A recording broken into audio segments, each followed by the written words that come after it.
All right, we have some major breaking news. Trump may have just signed one of his most important executive orders yet, because this is a major escalation in his attack against the free press. Not only does this pertain to freedom of speech and freedom of press within America, but this pertains to the work that I do every single day. Because when Trump is trying to put his thumb on the scale and place pressure on independent media organizations, universities, law firms, this all comes together to paint a pretty damning picture of a president who does not want any checks or balances. So I'm going to explain how this affects my work. I'm going to play some clips of me debating Trump supporters about this, but let's just start here. Because Trump is now beginning to strip public media outlets of federal funds, which is a scary reality to enter. Even if you look at what Trump's done with colleges, he wants Harvard and other colleges to teach specific things, to not teach specific things, to hire specific people and operate in a specific way.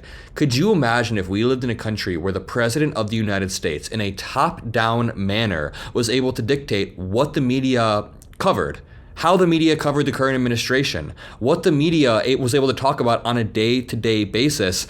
This is not just an attack on the media. This is an attack on the ability of Americans to consume information on a day-to-day basis. So listen to this. Broadcasters PBS and NPR are going to lose tens of millions of dollars in taxpayer money under the US president's order. Now, the framing of this article is weird because yes, PBS and NPR are funded by taxpayer dollars, but that's the whole point.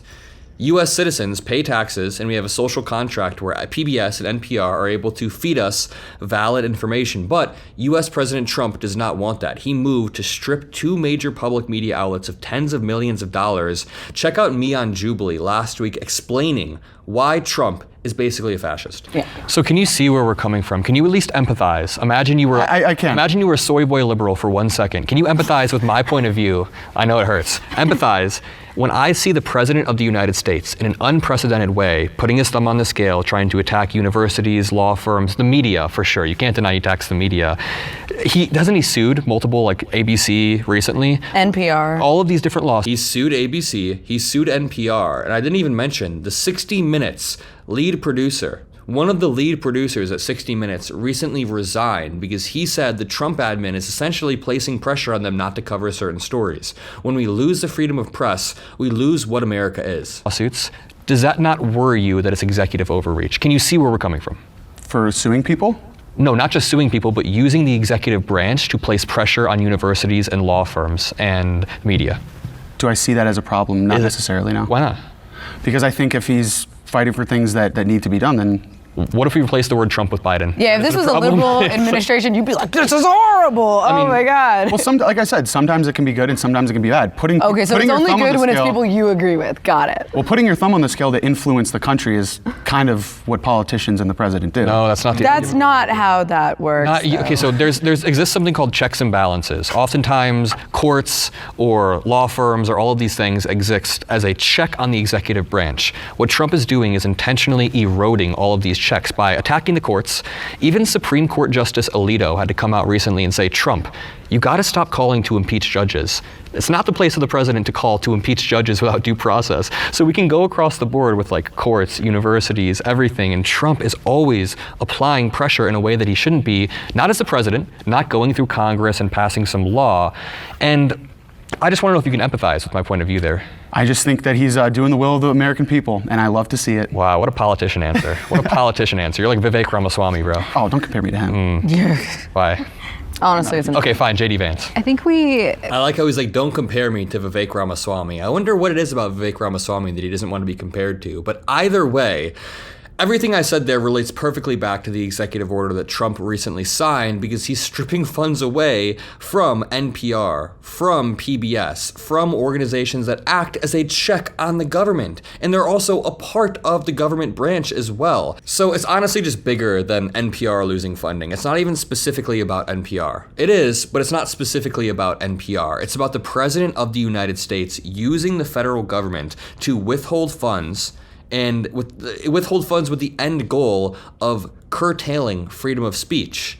Now, you can bet your bottom dollar that NPR, because they will still be functioning, NPR isn't completely closing down tomorrow. They'll still have some funds that they can pull from, but they're going to be more careful with what they cover, if I had to guess. They don't want the president completely nuking their business, so they're going to be more careful. I always use this example of the chilling effect. Imagine if I watched another YouTuber in the space get sued into oblivion. He loses his channel, he loses his house, he doesn't even have the money to pay this off, and it's all because he covered the Trump administration in a way that Trump didn't like.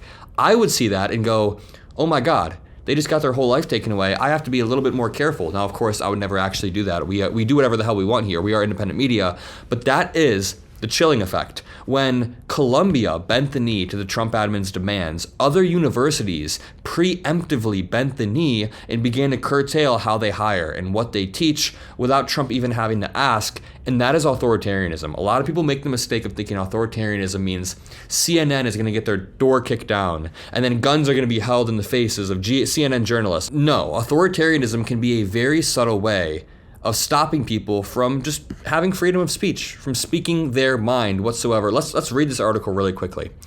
PBS president and CEO Paula Kerger called it, quote, a blatantly unlawful executive order issued in the middle of the night. There's a reason why Trump issues a lot of these executive orders in the middle of the night. CPB is already suing the Trump admin over his executive orders seeking to fire 3 of its 5 board members. On Friday, it dismissed the validity of the president's new order. Again, can I just go back one more time? Even if Trump's lawsuits don't succeed, even if Trump lost every single lawsuit, there is still a chilling effect where people begin to preemptively curtail how they speak so they don't get sued in the first place. Another interesting aspect is that Trump didn't just order a slashing of federal support, he also banned local stations from using these funds to license NPR or PBS content, effectively just choking off their distribution pipeline. In Trump's justification, if we go to his Truth Social, he said, Republicans must defund and totally disassociate themselves from NPR and PBS, the radical left monsters that so badly hurt our country. He tweeted this out roughly a month ago on April 1st.